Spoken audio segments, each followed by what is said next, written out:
Hello. Today our lecture will be about hypertensive disorders in pregnancy, preeclampsia, eclampsia, and Hellp syndrome. This lecture is for second general medicine faculty of Azerbaijan Medical University, lecture number 5 for 4 course.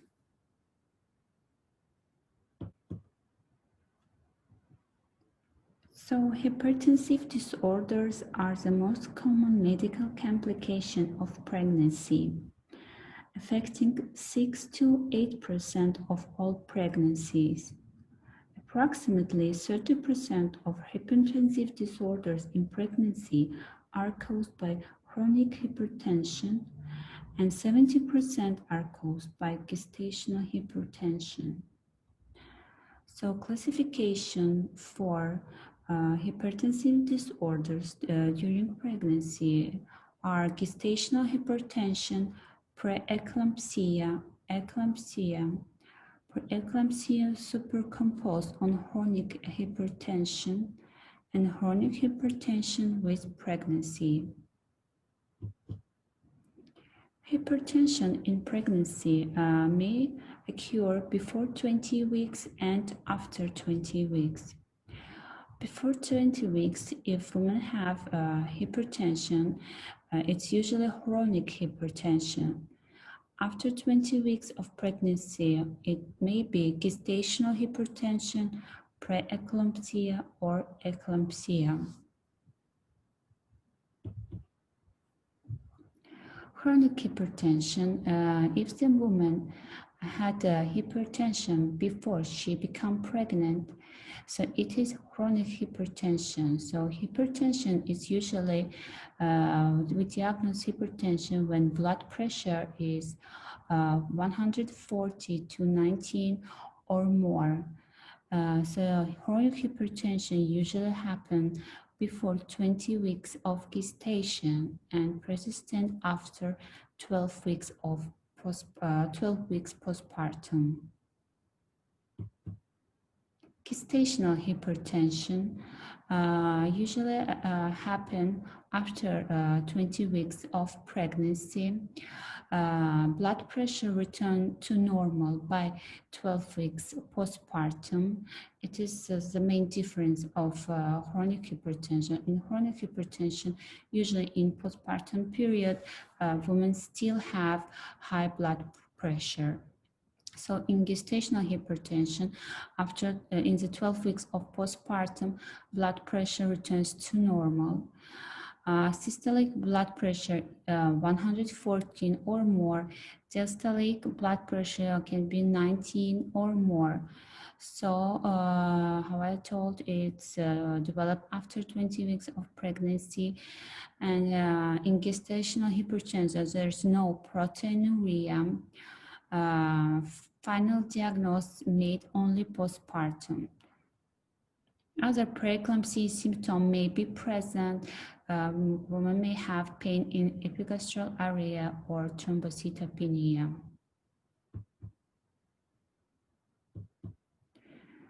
Preeclampsia syndrome.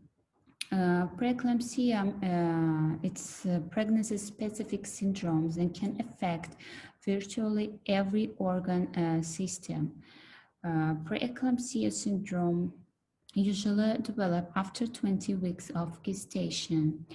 The main difference from gestational hypertension that in preeclampsia we have hypertension and proteinuria.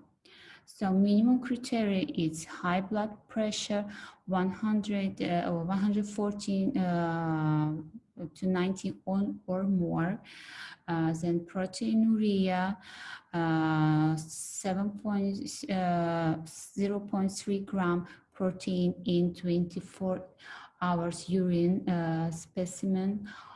And evidence of multi-organ involvement may include thrombocytopenia, renal dysfunction, hepatocellular necrosis, liver dysfunction, that may cause Hellp syndrome. We will talk about it later, and central nervous system or pulmonary edema. So, preeclampsia with several features is defined as the presence of one of the following symptoms or signs in the presence of preeclampsia.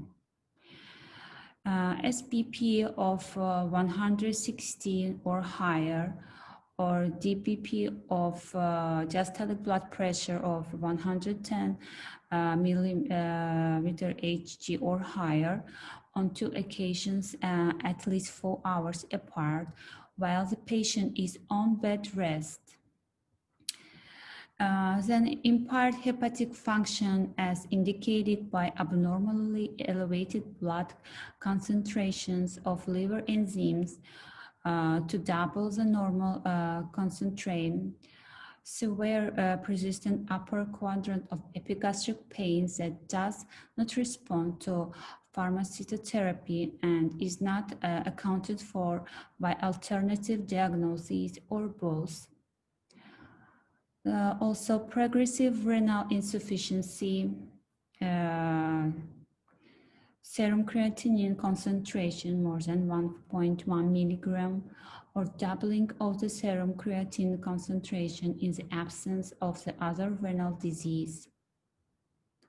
New onset cerebral or visual disturbances, pulmonary edema, and thrombocytopenia. In a patient with new onset hypertension without proteinuria, the new onset of any of the following is diagnostic of preeclampsia. Platelet count below 100,000, serum creatinine level above 1.1 milligram DL or doubling of serum creatinine in the absence of other renal disease, liver transaminase level at least twice as a normal concentration, pulmonary edema, and cerebral or visual symptoms. So we divide eclampsia to non-severe and severe form. The difference is that in non-severe form of preeclampsia, the diastolic blood pressure is less than 110 and systolic blood pressure is less than 160. And here absent, we can see the absence of multi-organ involvement. But in severe preeclampsia, diastolic blood pressure is higher than 110 and systolic blood pressure is higher than 160. And we can see that involve of multi-organs. And also we can see here oliguria, serum creatinine, and thrombocytopenia. So there's our main differences between a non-severe and severe preeclampsia. And eclampsia happen in women with preeclampsia convulsion that cannot be attributed cause. Eclampsia is new onset of seizures or unexplained coma during pregnancy in patients with pre-existing preeclampsia and without pre-existing neurological disorder. Addition of convulsions, a woman with preeclampsia occur in 105 to 4% of all deliveries. Eclampsia seizures can happen before the labor, during labor, and after labor, and of course during the pregnancy. Preeclampsia superimposed on chronic hypertension. If new onset or worsening baseline hypertension is accompanied by new onset proteinuria or other findings, then superimposed preeclampsia is diagnosed. Compared with pure preeclampsia, superimposed preeclampsia commonly develops earlier in pregnancy. Often is accompanied by fetal growth restriction. So here we can see the differences of gestational hypertension and preeclampsia. So we can see the difference in hypertension, in total plasma volume, in proteinuria, gestational age, and in postpartum period. The main differences from gestational hypertension and preeclampsia. Risk factors for eclampsia: it's maternal age, young or old maternal age, race and ethnicity. Usually a white woman and European woman have more preeclampsia presence than black women.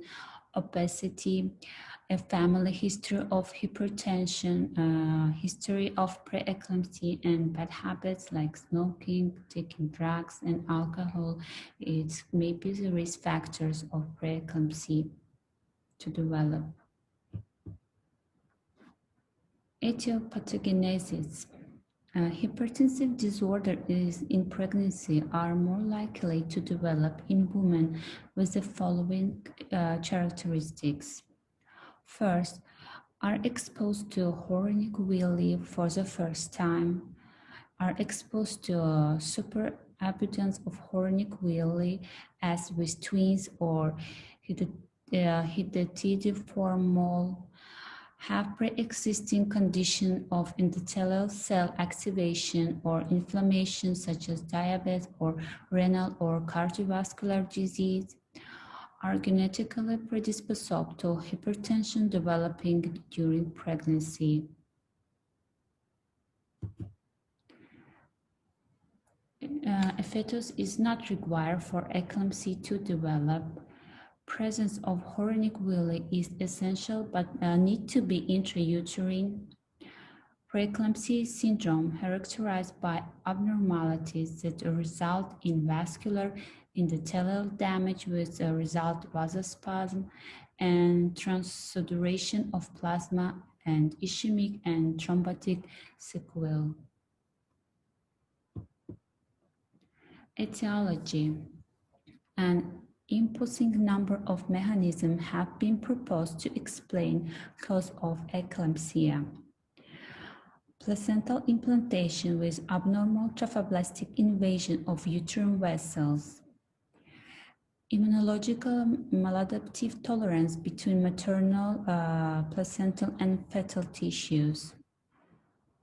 Maternal maladaptation to cardiovascular or inflammatory changes of normal pregnancy. Genetic factors including inherited predisposition genes and epigenetic influences. Normal implantation is characterized by extensive remodeling of spiral arteries within the deciduum basalis as shown schematically. Endovascular trophoblasts replace the vascular endothelium and muscular lining to enlarge the vessel diameter. The veins are invaded only superficially. In some cases of preeclampsia, however, there may be incomplete trophoblastic invasion. With this, decidual vessel, but not myometrical vessels, become lined with endovascular trophoblasts. The deeper myometrial arterioles do not lose their endothelial lining and muscular elastic tissue, and their mean external diameter is only half that of corresponding vessel in normal placentas. In general, the magnitude of defective trophoblastic invasion is so to correlate with the severity of the hypertensive disorder. Immunological factors. Immunological theory is formation of blocking antibodies of placental anti-aging sites might be impaired. Number of anti-aging sites provided by placenta is unusually great compared with the amount of antibody as with multiple fetuses. Effective immunization by a previous pregnancy is lacking as in first pregnancies. The immunization concept was supported by the observations that preeclampsia developed less often in multiparous who had a prior term pregnancy. Early second trimester developed preeclampsia women. Lower prothrombin of helper T cells, Th2 dominance mediated by adenosine, which is found in higher serum level in preeclamptic compared with normosensitive women. This helper T lymphocytes secrete specific cytokines that promote implantation, and their dysfunction may favor preeclampsia.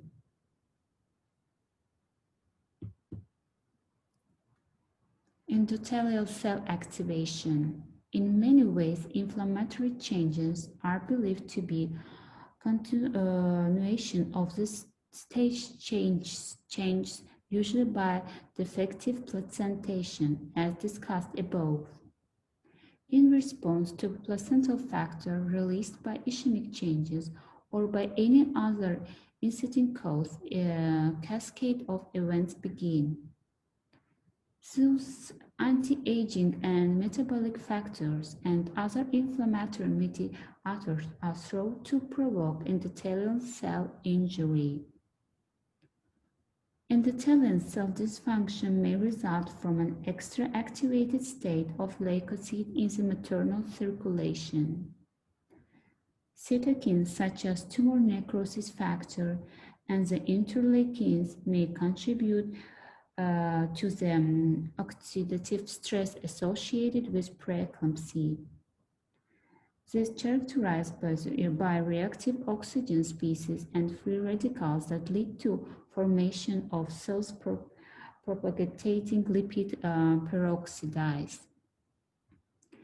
These in turn generate highly toxic radicals that injure endothelial cells, modify their nutrioxin production, and interfere with prostaglandin balance. Other consequences of oxidative stress may include production of the lipid-laden and macrophage foam cell seen in anteroses.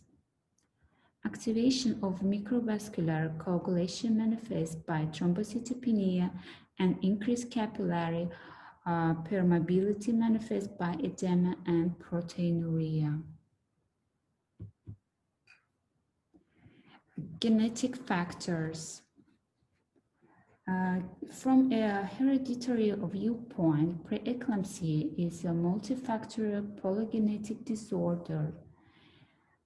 In the comprehensive review, cite an incident risk for preeclampsia of 20 to 40% for daughters of preeclamptic mothers, 11 to 37% for sisters of preeclamptic women, and 20 to 47% for twins.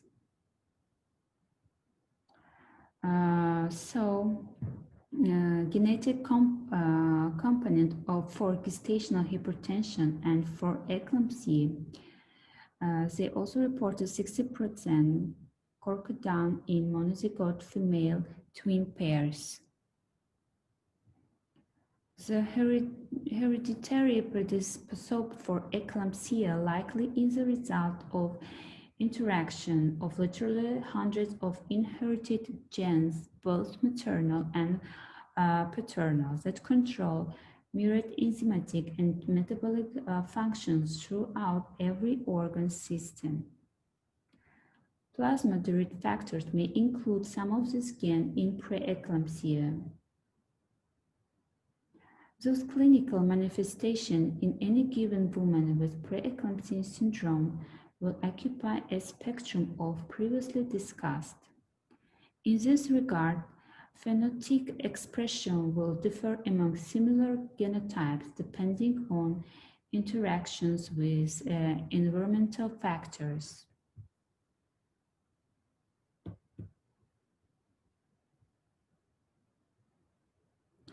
Nutritional factors. Dietary deficiencies and excesses over the centuries have been blamed as the cause of eclampsia. Supplementation with various elements such as zinc, calcium, and magnesium to prevent preeclampsia.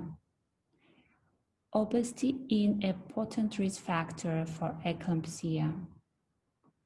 C-creatine protein, an inflammatory marker, was shown to be increased in obesity, which in turn was associated with preeclampsia.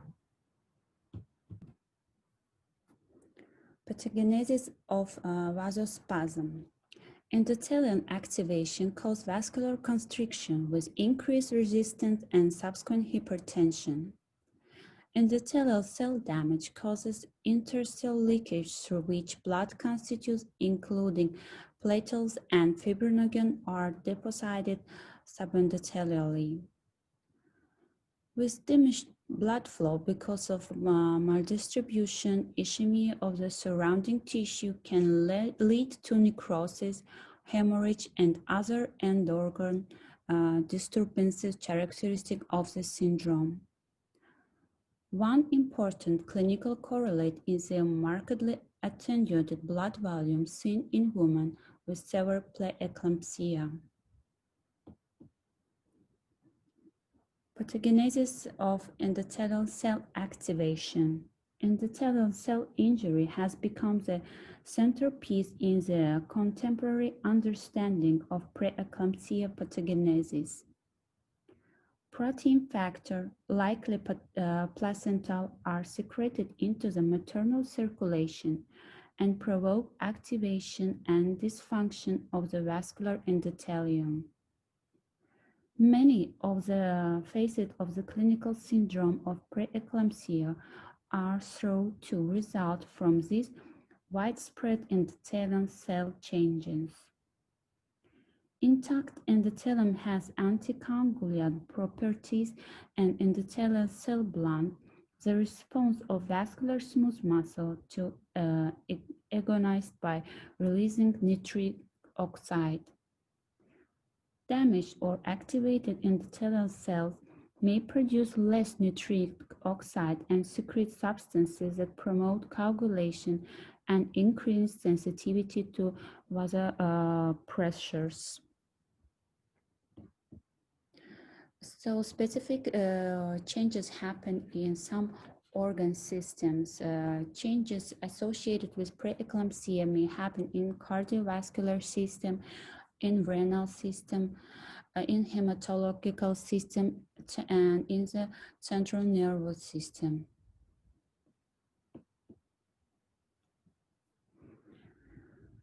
Several disturbances of normal cardiovascular function are common with preeclampsia syndrome due to increased cardiac afterblood caused by hypertension, cardiac periload, which is affected negatively by pathologically diminished hypervolemia of pregnancy, and is increased by intravenous crystalloid or oncotic solutions. Also, endothelial activation with interendothelial extravasation of intravascular fluid into the extracellular space and, importantly, into the lungs. With the clinical onset of preeclampsia, cardiac output declined due to increased peripheral resistance.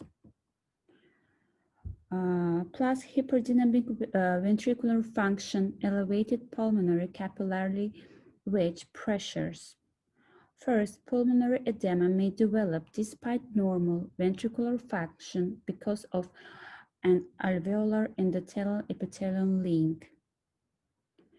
Aggressive fluid administration substantially elevates normal left-sided filling pressures and increases a physiologically normal cardiac output to hyperdynamic levels. Hemoconcentration results from generalized vasoconstrictions that follow endothelial activations and leakage of plasma into the interstitial space because of increased permeability. Women with eclampsia are undoubtedly sensitive to vergus fluid therapy administered in an attempt to expand the contracted blood volume to normal pregnancy levels. Women with preeclampsia are sensitive to amount of blood loss at deliveries that are considered normal for a more sensitive woman.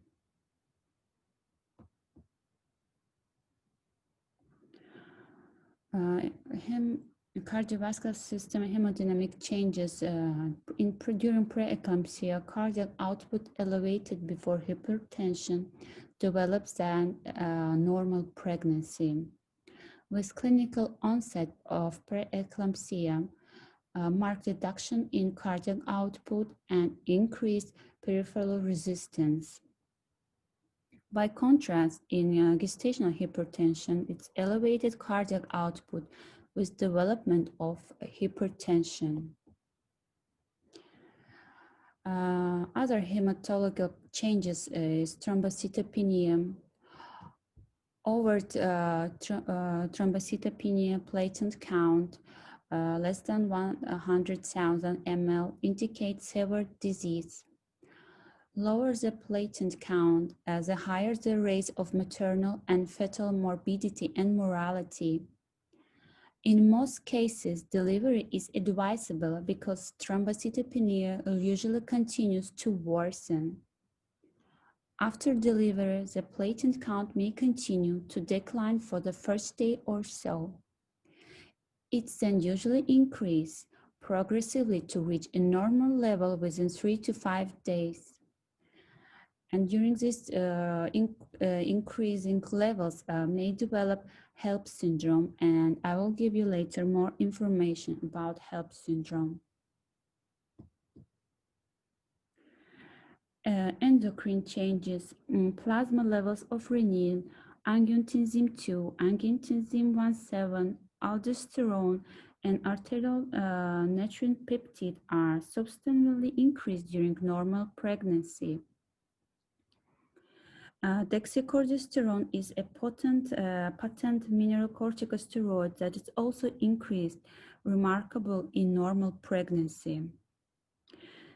Deoxycorticosterone secretion is not reduced by sodium retention or hypertension. This may explain why women with preeclampsia retain sodium. Endocrine in pregnancy, the mineralocorticosteroid receptors becomes less sensitive to aldosterone. Also, another endocrine change is vasopressin levels are similar in non-pregnant, normal pregnant, and preeclamptic women. Even so, the metabolic clearance is increased in the later two. Arterial natriuretic peptide is released during arterial wall stretching from blood volume expansion, and it responds to cardiac contractility. Serum levels rise in pregnancy, and its secretion is further increased in women with preeclampsia. Proarterial natriuretic peptides are also increased in preeclampsia.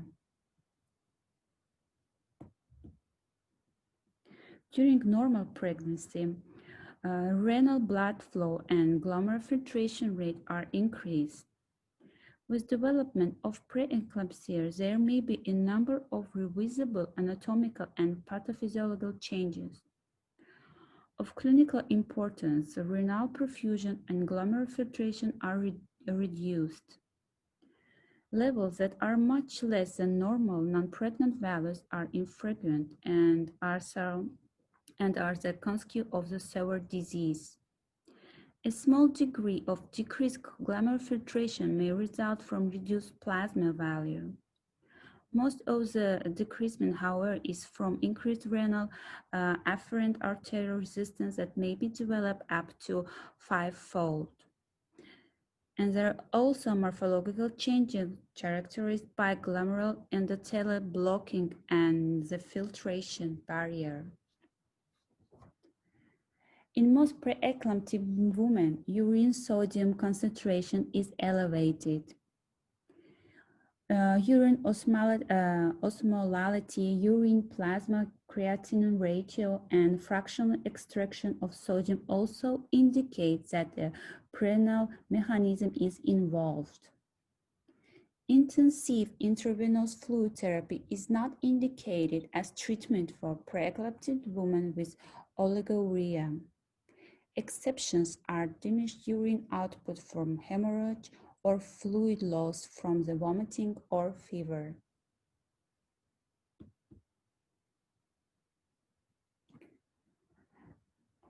Changes in the liver during the preeclampsia.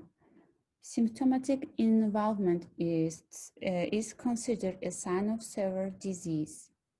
It typically manifests by moderate to severe right upper quadrant or mild epigastric pain and tenderness. In many cases, such women also have elevated levels of serum aminotransferase, namely aspartate aminotransferase ACT or alanine aminotransferase ALT. Asymptomatic elevation of serum hepatic transferase levels and ALT are also considered remarks for severe preeclampsia. Hemorrhagic infarction may extend to form hepatic hematoma. This, in turn, may extend to form a subcapsular hematoma that may rupture. They can be identified using computer tomography, scanning, or magnetic resonance.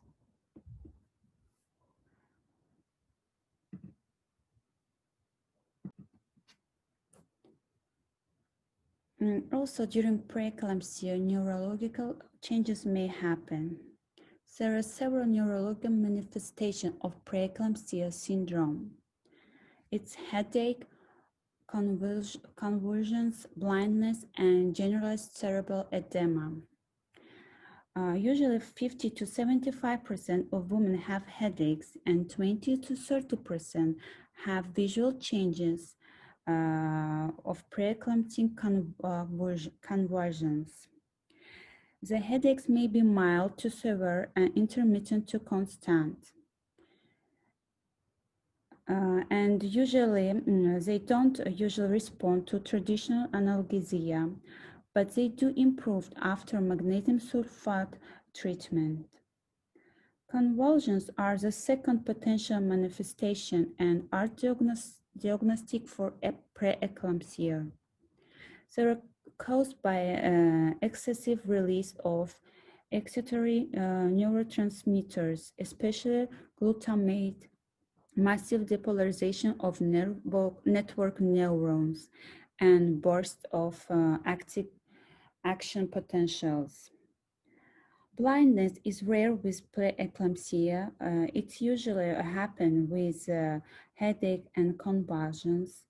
So blindness has been reported to develop up to a week or more following delivery. Generalized cerebral edema may develop and usually manifest by mental status changes that vary from confusion to coma. This situation is particularly dangerous because of fetal transenterial hernia may result.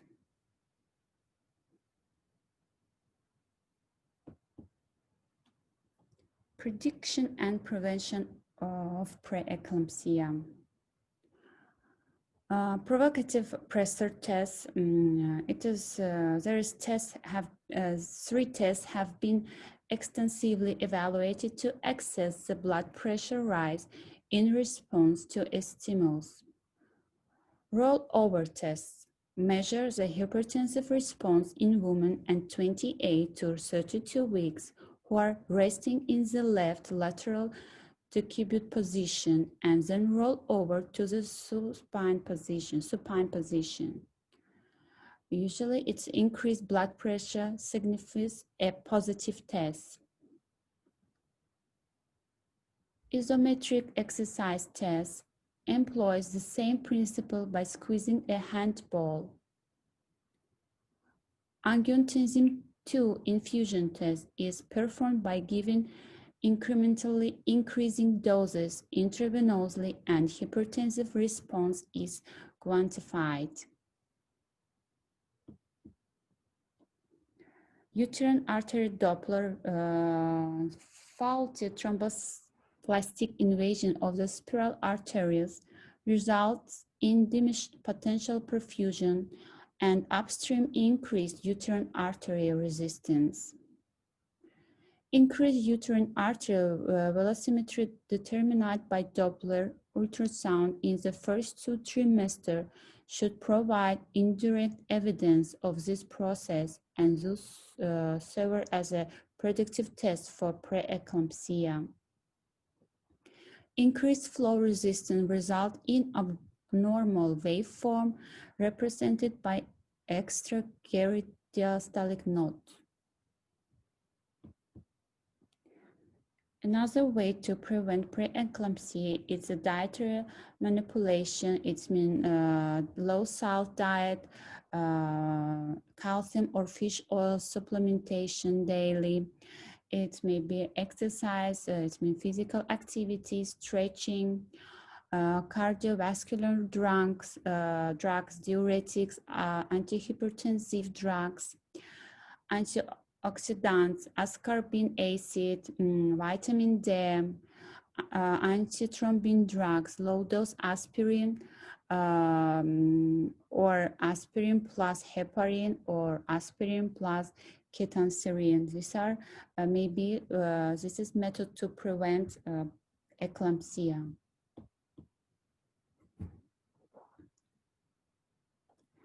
So following the first trimester screening and assessment for preterm preeclampsia women identified at high risk should receive aspirin prophylaxis commencing at 11 to 14 weeks of gestation at dose 150 milligrams to be taken every night until either 36 weeks of gestation when delivery occurs or preeclampsia is diagnosed. Hypertensive treatment during pregnancy. It may be methyl-dopa, 500 to 400 milligrams. Then it may be hydralazine 4, administered 4 with a 5 milligram initial dose, followed by 5 to 10 milligram doses at 15 to 20 minute interval until satisfactory response is achieved. Limits the total dose to 30 milligram per treatment cycle. Target is response antepartum or intrapartum is a decrease in diastolic blood pressure to 90 to 110. Lower diastolic pressure risk compromise placental perfusion.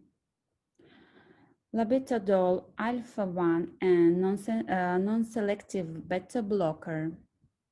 Some prefer its use over hydrolyze because of fewer side effects. The American College of Obstetricians and Gynecologists recommends start with 20 milligram intravenosus. If not effective within 10 minutes, this is followed by 40 milligrams and sometimes may increase to 80 milligrams every 10 minutes. Administration should not exceed a 220 mg total dose per treatment cycle. Nifedipine, its calcium channel blocking agent, has become popular because of its efficiency for control acute pregnancy-related hypertension. And American College of Obstetricians and Gynecologists recommend 10 mg initial oral dose to be repeated in 30 minutes if it's necessary. What about diuretics? Potent loop diuretics can further compromise placental perfusion. Immediate effects include depletion or intravascular volume, which most often is already reduced compared with that of normal pregnancy. Before delivery, diuretics are not used to lower blood pressure. We limit antepartum use of furosemide or similar drugs solely to treatment of pulmonary edema. What about delivery? In cases of mild preeclampsia and the fetus is preterm, we can delay delivery in the hope that a few more weeks in utero will reduce the risk of neonatal death or serious morbidity from premature. Assessments of fetal well-being and placental function and measurement of Lattine's physicomeline ratio in amniotic fluid may provide evidence of lung maturity. So if delivery, we're planning to have delivery before 34 weeks, corticosteroid therapy must be done for lung maturation of fetus. Management for preeclampsia. So management for eclampsia is magnesium sulfate. Magnesium sulfate is highly effective in preventing convulsions in women with preeclampsia and in stopping them in those with eclampsia. Tenets of management of eclampsia. It's first of all control of convulsion using an forward-loading dose of magnesium sulfate, followed by a maintenance dose, usually intravenous. Intermittent administration of an antihypertensive medication to lower blood pressure. Avoidance of diuretics unless there is obvious pulmonary edema. Limitation of intravenous fluid administration unless fluid loss is excessive, and avoidance of hypersonic agents. And delivery of the fetus to active remission of preeclampsia. So magnesium sulfate is best to control convulsions. Magnesium sulfate administered parenterally is an effective anticonvulsant that avoids producing central nervous system depression in either the mother or infant. It may be given intravenously by continuous infusion or intramuscularly by intermittent injection. Because labor and delivery is a more likely time to convulsions to develop, women with preeclampsia and eclampsia usually are given magnesium sulfate during labor and for 24 hours postpartum. Magnesium sulfate is not given to treat hypertension. It's important to remember. So management of gestational hypertension and preeclampsia without severe features. So if maternal and fetal findings, if pregnancy is 37 weeks or more of gestation, or pregnancy is 37 weeks or more of gestation with labor or rupture of membranes, abnormal maternal fetal test results, ultrasonography estimate of fetal weight less than 5 fifths per steel and suspected abruption of placenta, delivery may happen. Delivery may happen with giving prostaglandin if needed for labor induction. Delivery may not happen when it's less than 37 weeks of gestation, inpatient or outpatient management. Maternal evaluation twice weekly must be done. Fetal evaluation with preeclampsia must be done twice weekly. Non-stress test with gestational hypertension once weekly. Non-stress test. 37 weeks or more of gestation, worsening maternal or fetal condition, labor of premature rupture of membranes. Step is delivery with prostaglandin if needed for a labor induction.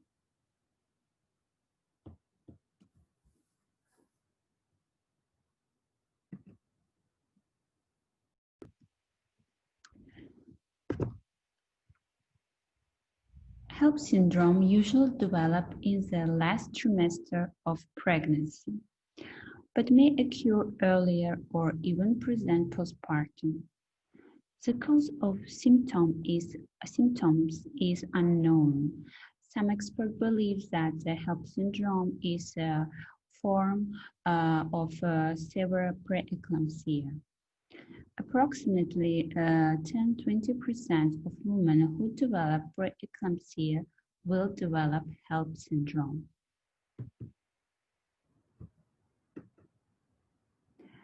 So, Hellp syndrome is a disorder of the liver and blood and can be fatal if left untreated.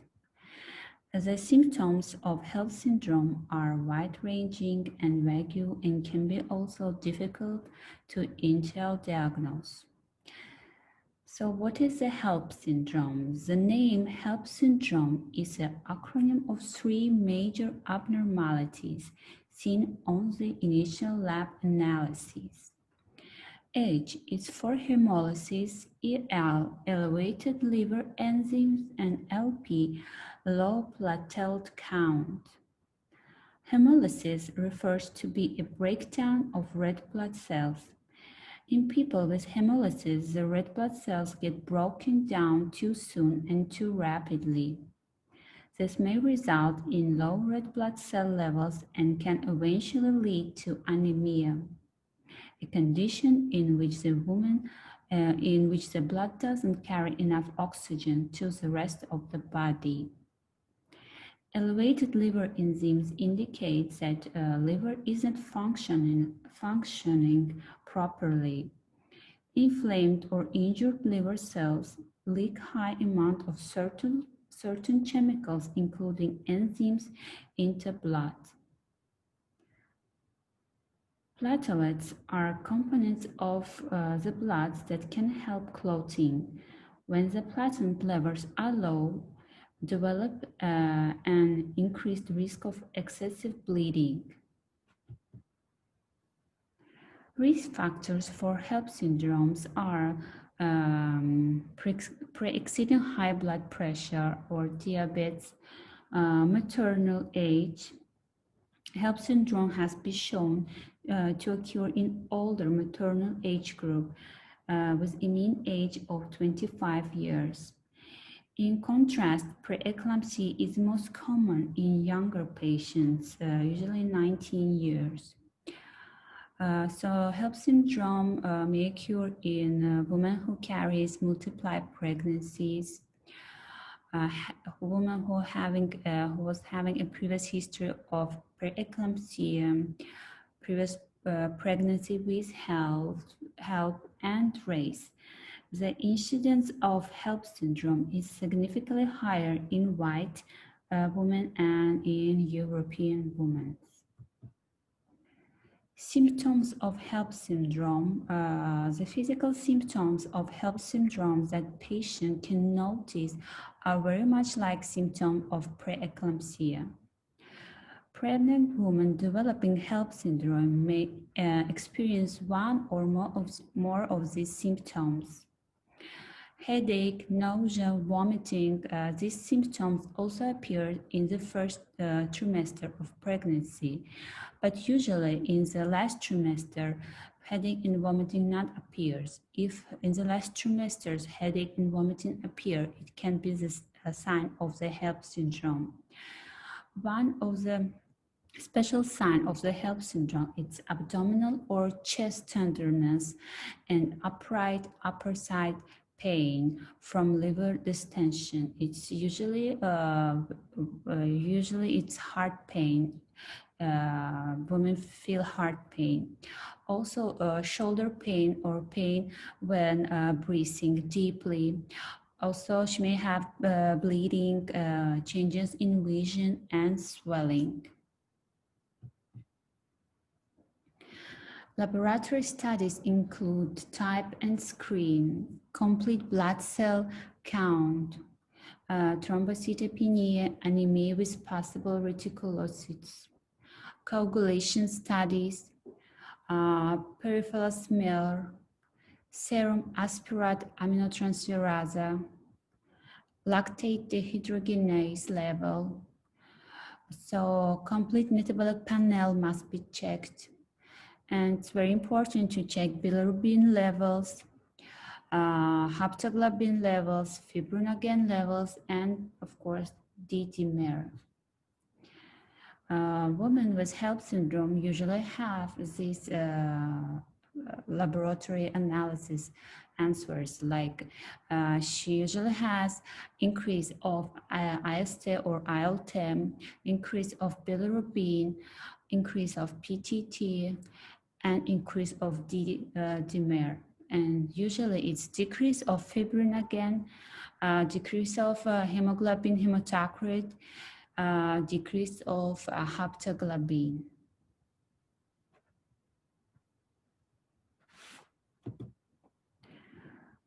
Treatment. So after we do the full checkup, ultrasound examination, cardiotocography examination, important to listen to the heart sounds. After we do the full monitoring of eyes and nose, we start our treatments. Usually with women who has a high blood pressure, so we will give antihypertensive agents for this pregnant woman. These agents reduce blood pressure through various mechanisms. Combined alpha and beta arginergic blocking agent widely used in treating hypertension during pregnancy, not associated with mild fetal growth restriction, unlike some other beta blockers. Also, magnesium sulfate treatment. Several studies have revealed that it is the drug of choice for treating eclamptic seizures. Successful in controlling seizure in 95% of cases.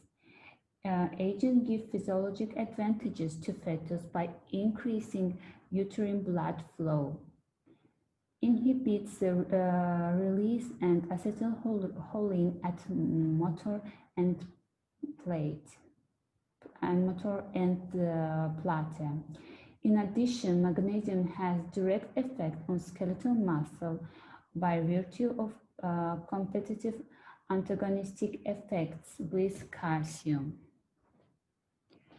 And of course, periodic recheck of CBC and LFTs, liver enzymes, must be done.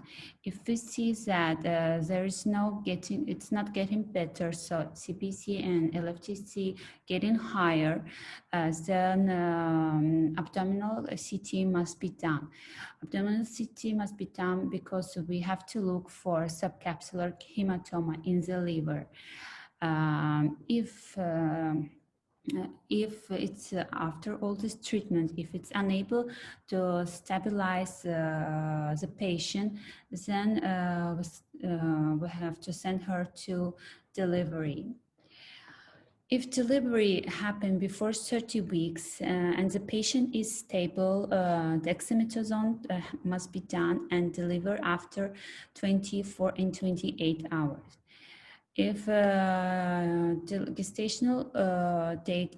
gestational age is more than 34 weeks and the patient is stable, then dexamethasone and evaluate for delivery for 24 and 48 hours. So it's important to remember that Hellp syndrome occurs in only 1.1 and 1.6% of all pregnancies and in 4 and 12% of patients with preeclampsia. Hellp syndrome typically occurs between 27 weeks of gestation and delivery or immediately postpartum in 15–30% of cases. So it is important to remember after delivery must be done consilium of must be called for hematology, nephrology, and general surgeon. Hellp syndrome complication.